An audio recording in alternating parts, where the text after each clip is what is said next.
Central China. This is just an article I found in the New York Times. And this is an image from a Buddhist grotto in Central China. And the story goes, there are about 4,500 of these statues in Central China. Next.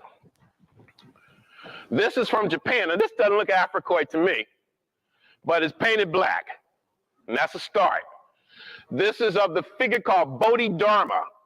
Bodhidharma is supposed to have been a Buddhist monk from India who brought Buddhism and martial arts to China and Japan. And this is in a museum, once again, in Copenhagen, Denmark. Next. From the Philippines. Next. I'm going to finish up right quick. From Australia. That's where I was for my 50th birthday. My 4th trip there. Next. And I was able to get this image, which I think is adorable. If you want a good film about Aboriginal Australians, there's a film that came out about 2 years ago. I'm sure you can get the DVD. It's called Rabbit Proof Fence. Excellent film. And a lot of these essays and even a few of the photographs are in my book there. Next. And the videotapes. Now here's a good one. This is Tasmania.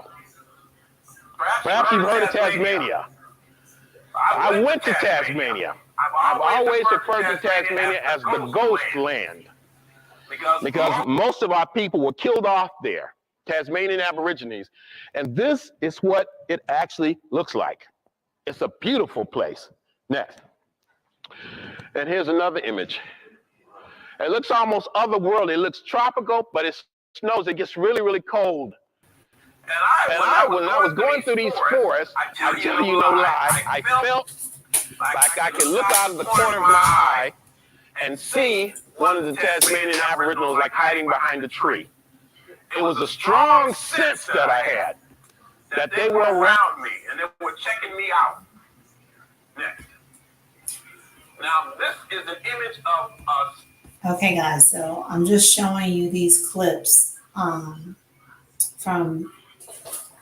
a channel, the Real Back channel, just to show you guys the different things that we're global. We're not a minority. We're global. We're all over. And we have different textures of hair. We have different textures of skin tones. So, yeah, I just wanted to show you that.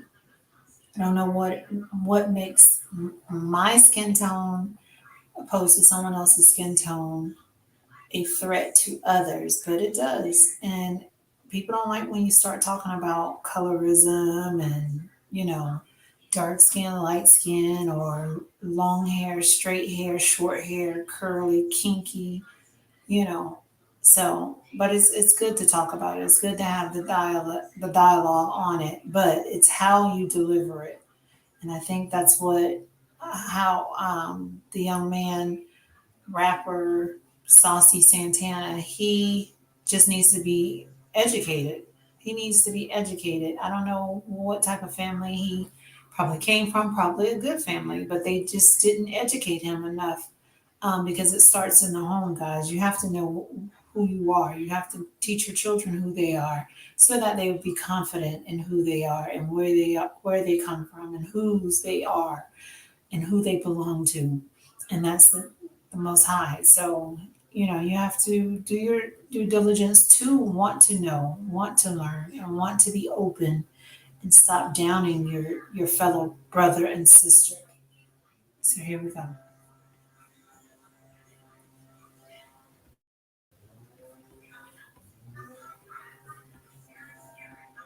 I'm sorry about the noise. It's always the noise campaign going on in the back. But here we go. We're going to continue this lesson.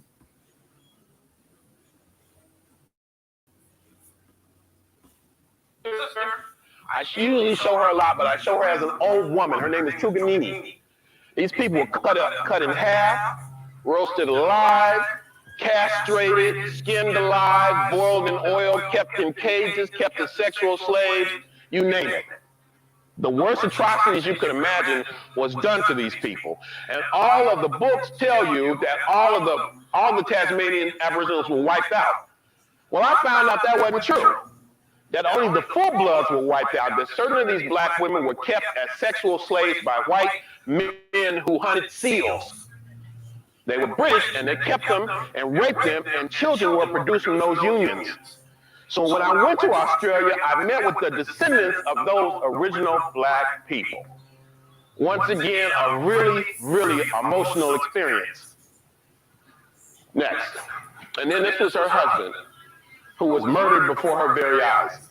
His hands were cut off with axes by 3 white men, and then they raped her while he bled to death. That's a true story. Now, look at the hair. And then look at Norm Bond and wonder if he didn't pose for this. And then you have, he's wearing sealskin. Tasmania is a small island off the southeast coast of Australia. Next. And this was the last residents of the Tasmanian Aboriginals. All the full-bloods were kept here, the ones who survived, until they died in 1876. And I went there, and that sense that they were watching me became really, really strong. I had a good time in Tasmania. I learned a lot. It was just like when I went to Ghana for the first time and I went in those dungeons. At first, it's a dreadful experience. But afterwards, you seem like a burden has been lifted from you. And it seemed like you could have a better sense of appreciation for what your ancestors went through. Well, it was the same thing here. This was the first concentration camp in the world. And also, I actually did see a Tasmanian devil when I was in Australia. No, it wasn't a white man. It was an actual 4-legged beast that, interestingly enough, was painted black. Next. From New Guinea, somebody told me last week that looked like Theodore Pendergrass. They use the word old school now. Next. From New Guinea, this big island in the Pacific. Next.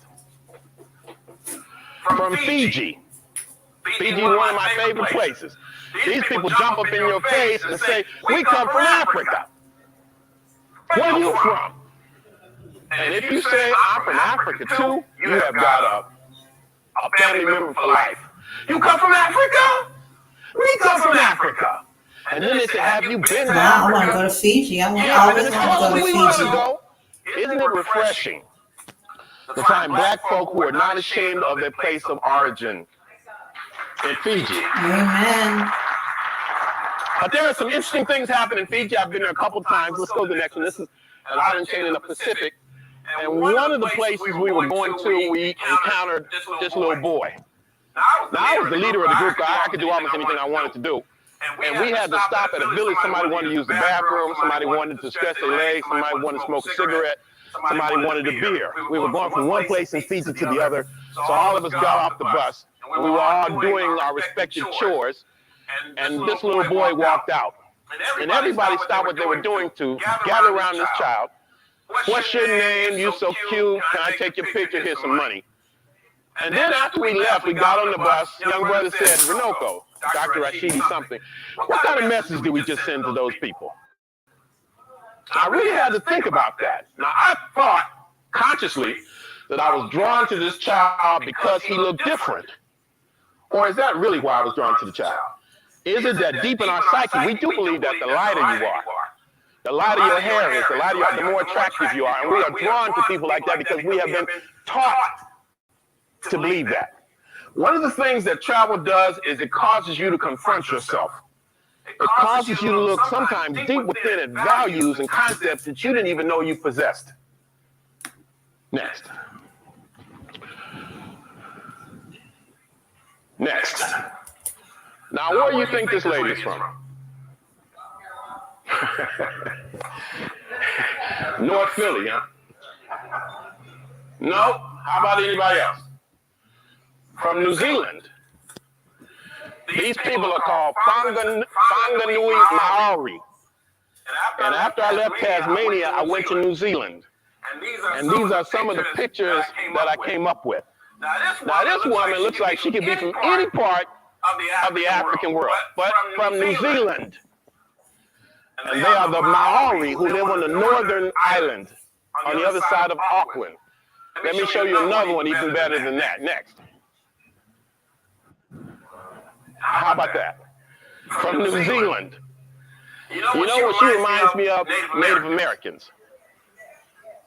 So aren't these fantastic photographs?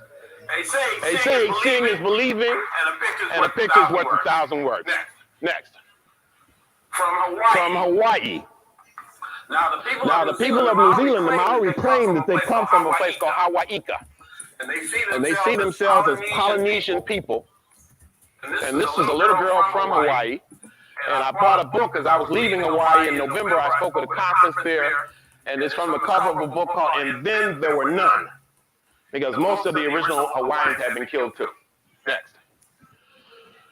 From Europe, Brother Gary, this is in the National History Museum in Vienna, Austria. This is probably the oldest figurine in Europe. And you just look at the hair, and we can turn around, you can see the hips. Black people are the Aboriginal people of the planet, including Europe. Let's go to the next one. This one I saw in a museum in France. It's about half the size of your index finger. It's made of ivory. Look at the hair. From ancient Europe. Next. This is an interesting one. This is the Rock of Gibraltar. And this is what separates Europe from Africa. And this is named after an African named Tariq, who was the head of the Moorish army, and that's where they stopped on the way to the invasion of Spain in 711 AD. I think it was called the Pillars of Hercules before then, and now it is called the Rock of Tariq, or the Rock of Gibraltar. Next. And these are the Moors. I don't know if I was here when Brother Norm and the Mata folks brought me here the last time. I don't know if I showed this slide. But anyway, it's okay to show it one more time. These are Moors in France.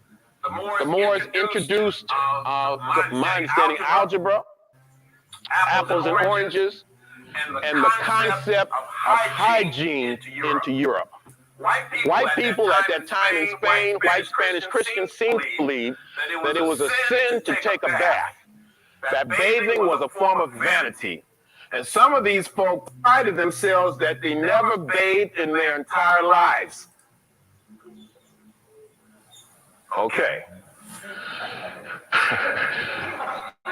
So it would not be inaccurate to say that Africans taught white people to take a bath. Whether they did a good job or not, I don't know. Next. And this is a Moor in Prague in the Czech Republic from the 17th century. The word Moor means black.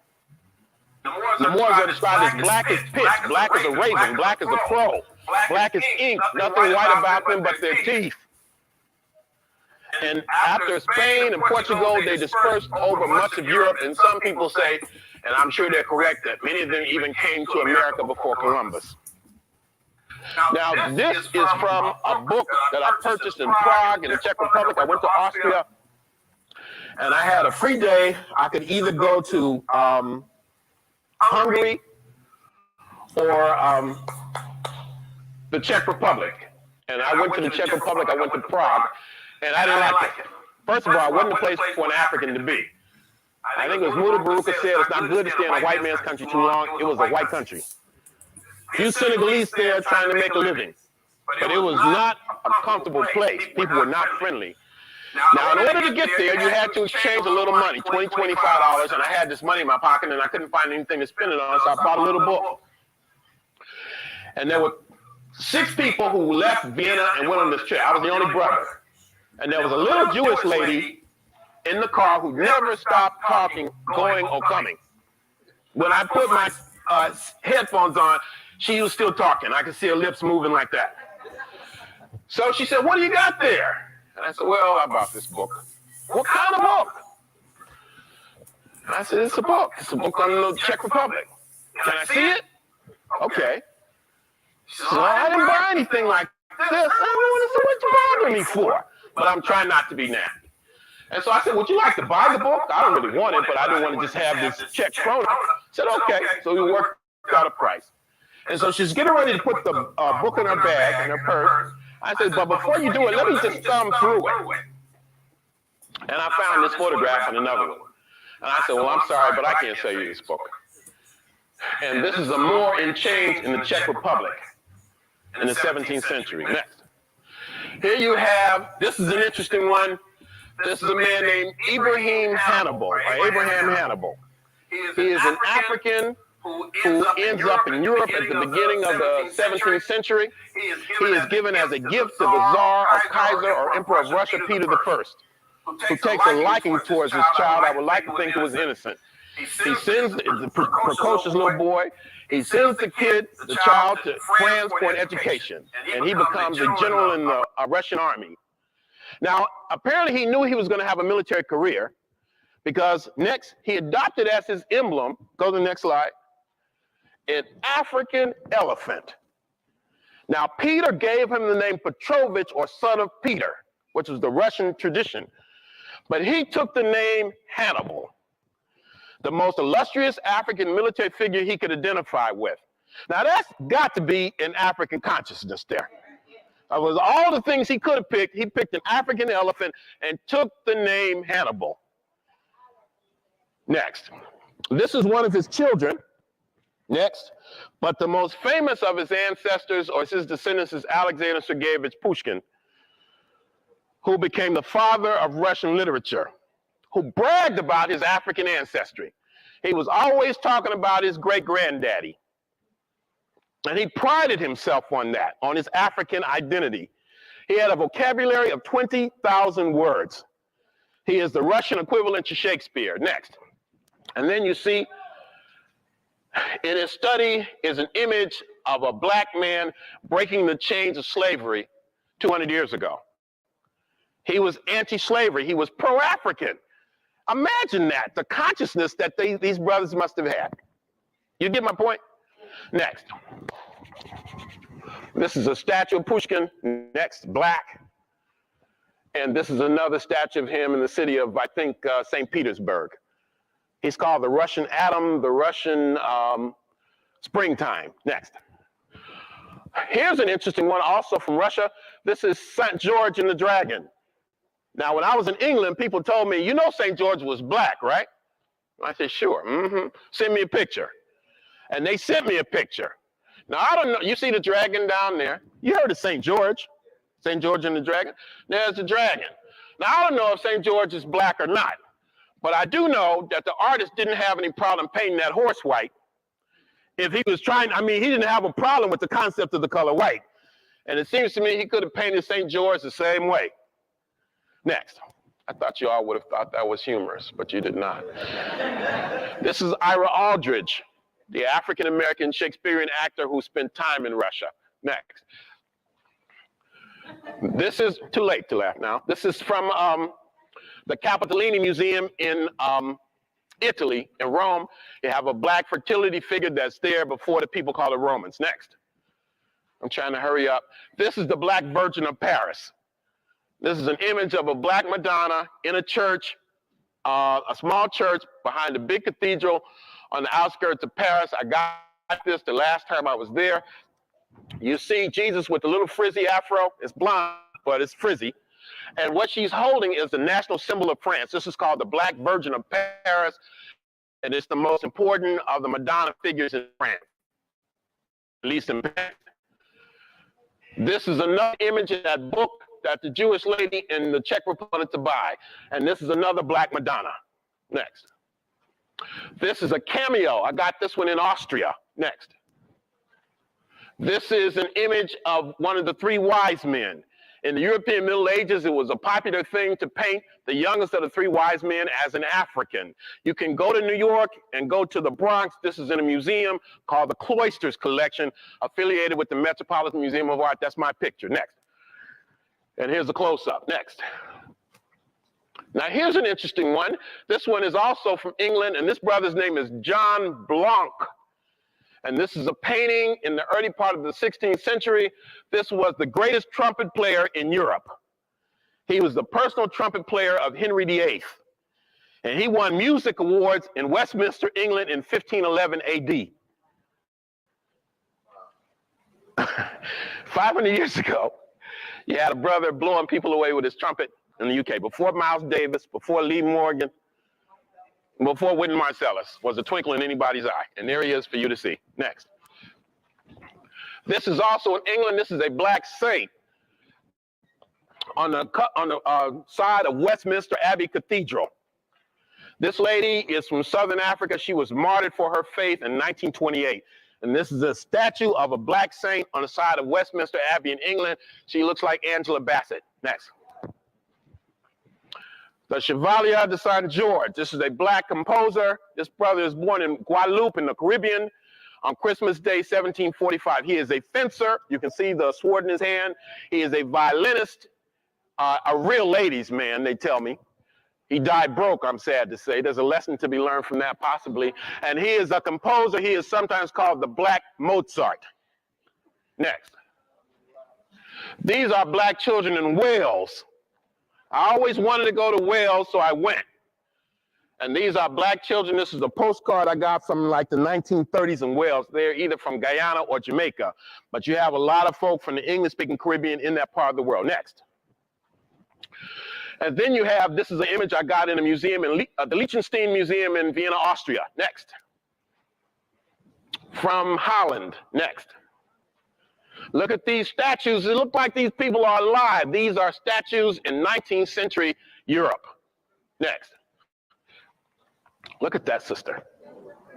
This is done about 1850. Next. Look at this brother. I know the ladies like that. Y'all ain't gonna say nothing, but I know you do. Next. And this is Mary Seacole. This sister's from Jamaica. She became a nurse. She worked with Florence Nightingale, but you never hear about her. From Jamaica, Mary Seacole, or perhaps it's pronounced Seacole, S-E-A-C-O-L-E. Next. From England, next. This is the desk of Sigmund Freud in Vienna, Austria. Look at those Egyptian figurines up there. Freud was fascinated by Egypt, the so-called father of modern psychoanalysis. And one of his students actually went to Africa, a man named Carl Jung, went to Kenya. And in his memoir said, I feel like ancient voices are calling me. That's Sigmund Freud. Freud wrote a book called Moses and Monotheism, where he talked about Akhenaten. Sigmund Freud. Next. And then this is what's happening in the UK now, and in France and Europe in general. This concept that you are not black, you are not white, you're just British. We don't want to hear that black stuff. That sound familiar to you? You're just a person. You're just a human being. And I had a lot of problems with that. They had a lot of problems with me, because I'm an African before I'm anything. At least that's how I see myself. I have a race-first philosophy. That means I believe we should spend money with other black folk whenever possible. That we should marry black folk all the time, with no exceptions. That you should live in a black community, that you should strive to uplift your community. I am what I like to call myself a race man. Next. All right, we're in the Americas. We're going to finish up. Gary, this is a new picture. Never been in a, well, I saw it in one.